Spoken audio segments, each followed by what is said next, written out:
अस्सलाम वालेकुम, नमस्कार, सत श्री अकाल एंड गुड इवनिंग। मैं हूँ आरज़ू काज़मी और हमारे साथ हैं डॉक्टर कमर चीमा साहब। बहुत शुक्रिया सर कि आज आप आए। Thank you so much.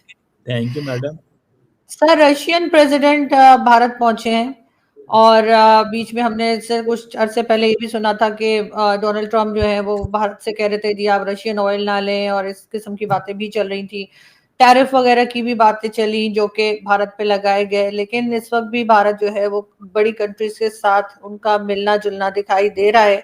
और कई लोग जिनको मैं मतलब देख रही थी या पढ़ रही थी सोशल मीडिया वगैरह पे, वो ये भी कह रहे हैं कि ये जो मीटिंग हो रही है रशियन प्रेसिडेंट और पीएम मोदी के दरमियान, ये काफी इम्पोर्टेंट है और इस रीजन के लिए काफी ज्यादा वो कह रहे हैं कि काफी चेंजेस आ सकते हैं। आपको क्या लगता है कि कितनी इम्पोर्टेंट है ये इस वक्त विजिट? मुझे ऐसे लगता है कि दोनों मुल्कों को ही सिक्योरिटी चाहिए। दोनों मुल्क एक दूसरे की सपोर्ट कर रहे हैं। रशिया आइसोलेटेड है, उसको भी सिक्योरिटी चाहिए, तो वो इनके पास आ गए। इंडिया अमेरिका की वजह से परेशान है, उसने मोदी साहब का दरवाज़ा खटखटा दिया, ट्रम्प पुतिन साहब का दरवाज़ा खटखटा दिया। इंडिया अपनी फॉरेन पॉलिसी को डाइवर्सिफाई कर रहा है और कह रहा है कि जनाब हम तो ये जनाब बहुत देख रहे हैं, समझ रहे हैं क्या है क्या नहीं है। सो ये जो बेसिकली कहा जा रहा है कि जी अमेरिका ने, ट्रम्प साहब ने बुलिंग की है और इंडिया की जो फॉरेन पॉलिसी है, तो यूएस की जो डिफेंस में कॉपरेशन, टेक्नोलॉजिकल एक्सचेंज या बहुत कुछ जो इंडिया के साथ था वो, और ये जो नारा लगता था द लार्जेस्ट डेमोक्रेसी, ग्रो करेंगे, ये करेंगे, तो वो ट्रम्प साहब ने आके सारे जो चेस बोर्ड है वो ख़राब कर दिया। ठीक है जी। इंडियन समझते थे कि ये हमारी पार्टनरशिप को वैल्यू देते हैं, अमेरिकन कहते हैं कि तुम हमारी पार्टनरशिप को अब्यूज़ कर रहे हो, इंडियंस को कहते हैं। सो लिहाजा उन्होंने कहा ये लो 50% टैरिफ, बिकॉज के तुम रशिया से तेल खरीदते हो। तो ये चीज़ जो है वो है। फिर बीच में पाकिस्तान इंडिया की जंग हो गई। तो द पॉइंट इज़ कि रशियन प्रेसिडेंट जो आए हैं उनको कोई बुलाता नहीं है, इनको आजकल मसला बना हुआ है। हाँ फैक्ट है ना, रशिया को कौन बुलाता है ना, वो हर जगह जाते हैं, उनके खिलाफ वारंट निकले हुए हैं, वो अपने ब्रिक्स के इजलास में नहीं जा सकते, G20 के इजलास में नहीं जा सकते, and so on and so forth. So मुझे ऐसा लगता है कि ये मैडम ये एक इम्पॉर्टेंट विजिट है, लेकिन ये एक अपने आप को सिक्योर कर रहे हैं दोनों, इंडिया भी और रशिया भी। और इंडिया ने बस ट्रम्प साहब को पैगाम दे दिया कि पाइन हमारे पास बड़ी ऑप्शंस हैं, लेकिन इन रियलिटी उनको भी पता है कि कितनी को ऑप्शंस हैं और क्या है। लेकिन सर, ट्रम्प साहब तो बीच बीच में दोबारा भारत का नाम भी लेते हैं, वो पीएम मोदी को अपना दोस्त भी बता रहे होते हैं, और कहीं ना कहीं दोनों कंट्रीज, आपको नहीं लगता कि फिर दोबारा बातचीत में आ जाएंगी, फिर दोबारा पहले जैसे टर्म्स हो सकते हैं? इसलिए कि कंट्रीज के बीच में तो ये सब कुछ चला करता है, कोई पक्की बात तो नहीं है कि उन्होंने एकदम उनका हाथ छोड़ दिया और हमारा थाम लिया है। ये गलतफहमी जो हमने पाल रखी है सर, ये हमें कितना कोई नुकसान दे सकती है? लेकिन ये हमें कोई गलतफहमी नहीं है, ये इंडिया ने वो समझते थे कि हमारे बहुत अच्छे ताल्लुकात हैं, वो परेशान हुए हैं, हमारा इसमें क्या लेना देना। हमने तो नहीं किसी को कहा कि जी इंडिया के साथ जो है ना वो ताल्लुकात ख़राब करो, हमें तो नहीं, वो तो इंडिया को मसला था। इंडिया कहता था हमारा तो बहुत बड़ा, हमारा दोस्त शहर का बहुत बड़ा डॉन है। ये इंडियंस कहते थे ना कि शहर बोलते हैं ना, शहर में हमारा डॉन है, हमारा दोस्त बड़ा अमीर है शहर का, हम गांव के रहने वाले, वो पूरी दुनिया का हम पार्टनर हैं, ये है वो है। तो वो मैडम आज दोबारा हो जाए इंडिया रशिया अमेरिका, हमारा उससे क्या लेना देना, हमारे अपने इंटरेस्ट हैं, हमारी अपनी पोजीशन है। सो हमें इससे नहीं है। द क्वेश्चन इज कि इंडियंस ने they're really unhappy with the Americans, and the Americans are unhappy because India जो है वो they believe is selfish। और हमें इसके साथ अभी आप देखें ना कि पुतिन साहब के आने से पहले जो EU एम्बेसडर्स हैं इंडिया के अंदर, उन्होंने एक आर्टिकल लिखा, उन्होंने कहा पायन है की कर रहे हो, ये आप क्या कर रहे हैं और क्यों कर रहे हैं और किस तरह। तो मैं इसको जो चीज़ को देखता हूँ वो दैट इज़ लाइक दिस, कि ये चीज़ जो है हमारे लिए कोई प्रॉब्लम नहीं है। आज वो ताल्लुकात बेहतर कर लें तो दैट्स फाइन, हमें इससे वो हमें उससे कोई वो मसला नहीं है। तो सर हमारी जो वाहवाह हो रही है वो तो इसीलिए हो रही है ना कि वो भारत को दिखा रहे हैं असल में डोनाल्ड ट्रंप के, देखो जी पाकिस्तान की वाहवाह जी, कभी 6 जहाज गिर गए, कभी 10 गिर गए, कभी 8 गिर गए कर रहे हैं। और जिस दिन उनकी दोबारा से भारत से बातचीत हो जाएगी तो पाकिस्तान को फिर कॉर्नर कर देंगे। अभी यकीनन वो थोड़ा सा जैसे कहते हैं ना चिढ़ाने के लिए भारत को इस किस्म की स्टेटमेंट दे रहे हैं। तो आपको नहीं लगता कि हमें थोड़ी सी अकल से काम लेना चाहिए? और हम अगर बहुत ज्यादा अमेरिका के कैंप में गए तो उससे चाइना नाराज हो सकता है हमसे, जिसके साथ हमारी पहले से ही बहुत काफी पैसा हमने उसका यहाँ इन्वेस्ट करवा रखा है। हमने क्या करवाया, उन्होंने खुद किया है, उन्होंने अपने इंटरेस्ट देखा है, तो इसमें कौन सी बात है। जब वो पैसा यहाँ पे लगा रहे थे उनको पता नहीं हम पाकिस्तान में लगा रहे हैं, जब वो पैसा बलूचिस्तान में लगा रहे थे उनको पता नहीं है कि बलूचिस्तान में वहाँ पे इंसर्जेंसी है, मसले मसाइल है। तो they spend the money, they all that उन्होंने किया है, तो डेलिबरेटली किया है ना। तो एक तो ये चीज़ है, और दूसरा ये है कि हमारे चाइनीज से कोई मसला ख़राब नहीं है, आप फिक्र ना करें। आप देखेंगे कि चाइना के साथ हम मैनेज कर लेंगे। वो they do understand our importance and we do understand उनकी important, and it's a very old historic time tested partnership. It's a partnership जिसके हवाले से मतलब they are talking for since long. मतलब लेकिन सर अभी तक तो चाइना को कोई फायदा हुआ नहीं है, ना ही उनका सीपीसी कंप्लीट हुआ है, ना वहां पे कहा जाता है कोई खास वहां से उनको कोई पैसा वापस मिल रहा है। तभी तक तो बस वो पैसा लगाए जा रहे हैं, उनका पैसा वापस उन्हें नहीं मिल रहा। और इसीलिए शी जिनपिंग जो है सुना है कुछ नाराज भी है पाकिस्तान से, कि वो कह रहे भाई हमें तो नुकसान ही नुकसान हो रहा है। आपको पता है चाइना ने $1 ट्रिलियन से ज़्यादा पैसा लगाया बेल्ट एंड रोड इनिशिएटिव। अगर आप समझती हैं कि चाइना $23.5 अरब लगा के परेशान हो गया है, तो फिर चाइना जो है ना, फिर सलाम अलैकुम कर लो उन्होंने ना। मतलब they spend $1 trillion world wide, $1 trillion, 1,000 अरब। और हमारे भी उन्होंने अगर इतने को पैसे लगाए हैं जिसमें उनके बहुत ज़्यादा उनको एडवांटेज हुआ है, बहुत ज़्यादा फ़ायदा हुआ है इन सो मैनी वेज। तो आप समझती हैं कि ये कोई प्रॉब्लम या कोई वो नाराज़ है हमसे? ये चीज़ें होती हैं दुनिया में। आप पैसा लगाते हैं, इंफ्रास्ट्रक्चर उन्होंने बिल्ड किया है, डेलिबरेटली वो इंफ्रास्ट्रक्चर बिल्ड किया है। अब सड़कें बना के चाइनीज़ को क्या फ़ायदा होना था? कारोबार करना है तो वो होगा कारोबार उनके साथ, चीज़ें चलेंगी। सी पैक 2 फेज़ 2 की भी बातें चल रही हैं, शायद इतना स्लो है या नई चीज़ें चल रही उस तरह। तो ये चीज़ बिल्कुल है। सर। नहीं सर फेज 2 की बात चल रही है, लेकिन खैर 1 तो हुआ नहीं और 2 की बात शुरू कर दी है। लेकिन खैर देखते हैं कि इसमें चाइना कहाँ तक जो है मजीद पैसा अपना यहाँ पे लगाने पे तैयार होता है, इसलिए कि अभी तक तो उन्हें कोई ऐसा फायदा नहीं हुआ। उनके लोग ही मारे जा रहे हैं और इससे ज्यादा आगे कुछ नहीं हो रहा। बलोचिस्तान के लोग भी नाराज नहीं है, गवादर में जो कुछ है वो भी उनके सामने है। लेकिन सर अगर हम बात करें फील्ड मार्शल साहब की, और आप जैसे कि जानते हैं आपका मेरा शो भी हुआ था आपके चैनल के लिए, और हमने बात की थी कि उनको जो है एक आर्मी चीफ भी बना दिया गया है, फील्ड मार्शल भी बना दिया गया है। इसके अलावा भी कई ओहदे जो हैं उनके हवाले कर दिए गए। लेकिन सर कुछ लोग ये बात भी कर रहे हैं कि क्या पाकिस्तान एक बार फिर डेमोक्रेटिक या डेमोक्रेसी से मुंह मोड़ रहा है? क्या हम एक बार फिर ज़ियाउल हक और मुशर्रफ टाइप की डिक्टेटरशिप देखने जा रहे हैं, जिसमें अब सारे ओहदे लेने के बाद फिर वो सदर भी हो सकता है बनने के ऊपर चले जाएं? क्योंकि वो बातें भी चली थी कुछ दिन पहले। आपको लग रहा है पाकिस्तान में जो पॉलिटिकल पार्टी है इनका जो बोरिया बिस्तरा है वो लपेटा जा चुका है? देखिए आप भी ऐसी बातें करती हैं जिससे शायद मायूसी फैलती हो। पॉलिटिकल पार्टीज, कौन सी ऐसी पॉलिटिकल पार्टी है जो नहीं है पार्लियामेंट में? कौन सी ऐसी पॉलिटिकल पार्टी है जो कंटेस्ट नहीं कर रही? एवरीबॉडी। क्या पीटीआई की गवर्नमेंट नहीं है केपी में? क्या उनके सेनेटर नहीं है मरकज़ में? उनके मेंबर नेशनल असेंबली नहीं है मरकज़ में?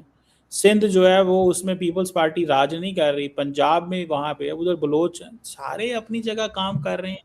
आप कह रही हैं बिलिया बिस्तरा गोल हो गया है, तलाइयाँ वलेट लो, रजाइयाँ वलेट लो।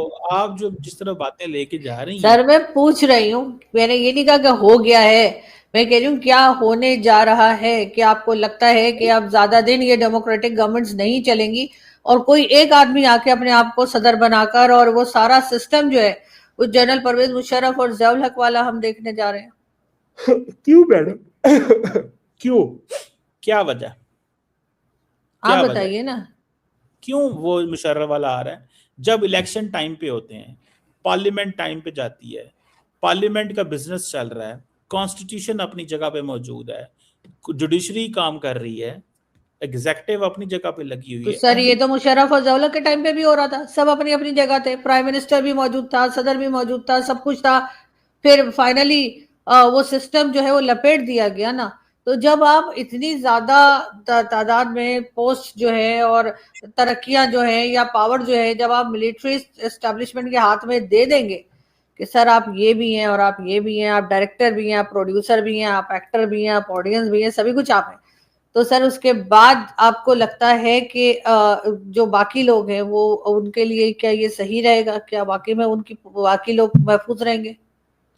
डॉक्टर साहब, दरअसल आपको क्योंकि पता नहीं है कि मुशर्रफ दौर में क्या था और अभी क्या है, तो हाँ। लिहाजा मैं आपके नॉलेज के लिए एक चीज बता दूं। मुशर्रफ दौर में आपका जो कॉन्स्टिट्यूशन है वो मुअत्तल कर दिया गया था। जो कॉन्स्टिट्यूशन था वो मुअत्तल था। क्या आज कॉन्स्टिट्यूशन मुअत्तल है?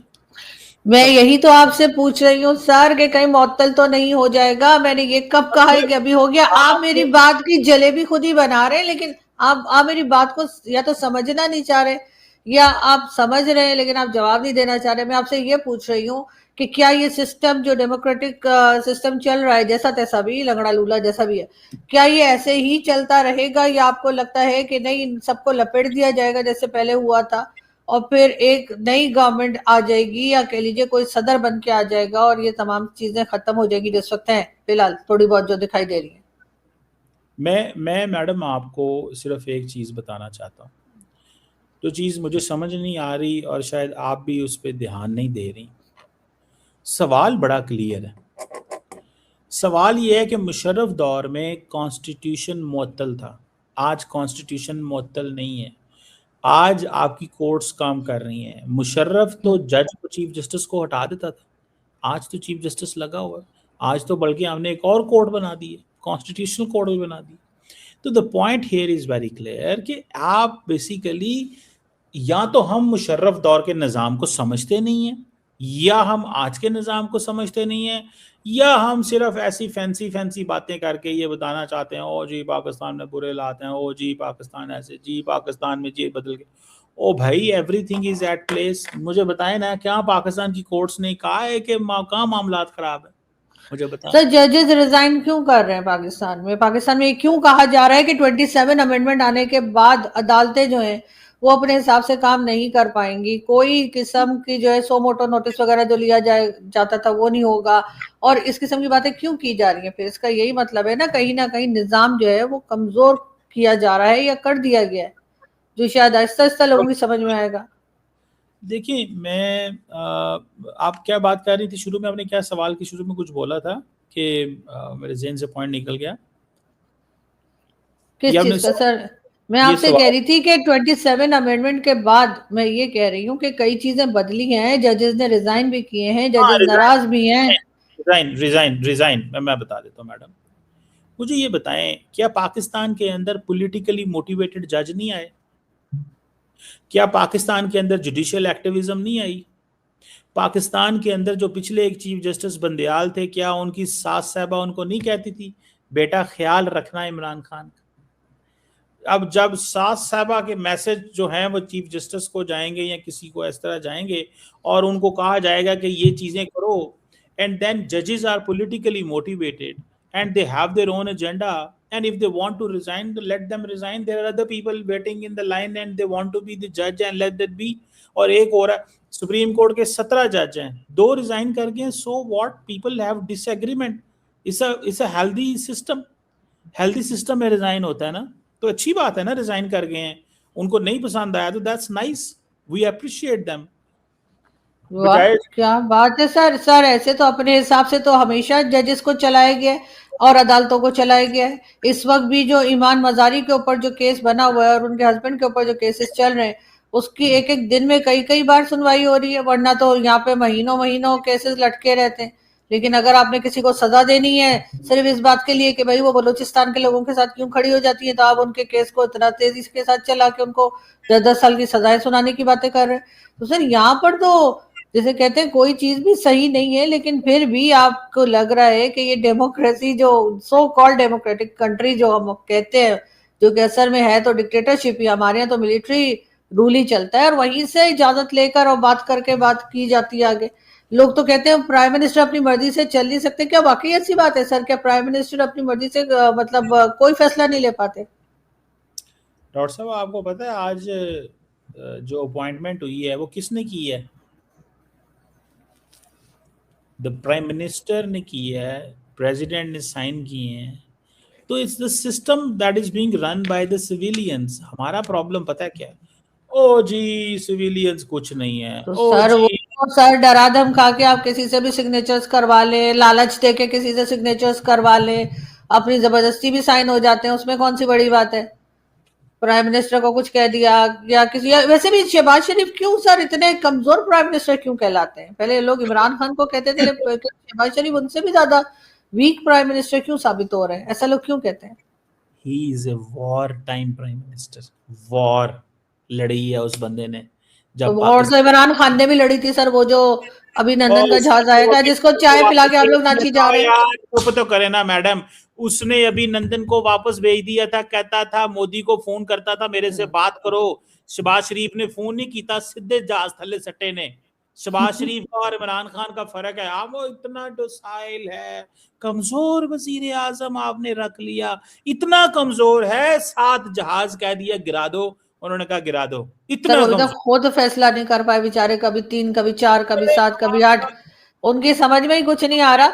लेकिन सर इमरान, आपके ख्याल से इमरान खान ने जो है वो कहा कि जी ये पायलट वापस कर दो और पायलट वापस हो गया, इसमें मिलिट्री एस्टेब्लिशमेंट का कोई लेना देना नहीं था कि उन्होंने इमरान खान को परमिशन दी या बातचीत की या मिलकर फैसला हुआ कि क्या करना चाहिए?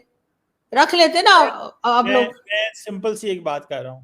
आपने ये जो बातें की, कमजोर वजीर आजम, हाँ इतने कमजोर वजीर आजम हैं कि मुल्क के अंदर IMF प्रोग्राम भी चल रहा है, मैक्रो इकोनॉमिक स्टेबिलिटी भी मौजूद है, सऊदी अरब के साथ दिफाई मुआहदे भी हो रहे हैं, ट्रंप तारीफें भी कर रहा है, इंडिया के जहाज भी गिरा दिए, S-400 सिस्टम भी उड़ा दिया, इंडिया को टेबल के ऊपर बैठना पड़ा अमेरिका की मदद लेके। सीस इतने कमजोर हैं शहबाज शरीफ कि मैं आपको क्या बताऊं आरजू साहबा। और उधर से एक इमरान खान थे इतने ताकतवर कि जनाब जहाज गिराया अगर एयरफोर्स ने तो अगले दिन ही वापस करने पहुंच गए। तो मैडम अब आपको मैं तो फिर सलाम अलैकुम ही कर सकता तो हूँ। सर उन्होंने आपके 93,000 सोल्जर्स रख के वापस कर दिए, आप एक पायलट वापस करने पर अभी तक ढोल पीट रहे हैं। ऐसा कौन सा कारनामा कर दिया? उन्होंने भी तो आपके 93,000 सोल्जर्स रखे थे ना, और 2 महीने रखे थे, खिलाया पिलाया उनको, सब कुछ किया, उनके सारे नखरे उठाए, उन्हें फिल्म पाकिजा भी दिखाई मैंने सुना है, और उसके बाद वापस कर दिए। तो सर उस पर आपने कभी नहीं कहा कि वाह भारत ने वापस कर दिया, आपने एक पायलट दे दिया तो आप उस पर शोर मचाए चले जा रहे हैं कि जी बड़ी कमजोरी है जी, दे दिए। लेकिन मैं सर मुझे ये बताइए ना कि आप मुझे ये बताइए कि मैंने अब कहा अफगानिस्तान इनके काबू क्यों नहीं आ रहा? अगर ये इतने ही बहादुर है, इतने ही आपको जिसे कहते हैं ना, अगर इतना इनमें ताकत है, तो अफगानिस्तान से TTP और BLA अब बलूचिस्तान में इनके काबू क्यों नहीं आ रहे? अगर अमेरिका इतना ही ताकतवर है तो इतना ही मजबूत है तो अमेरिका से ऐसे निकला क्यों?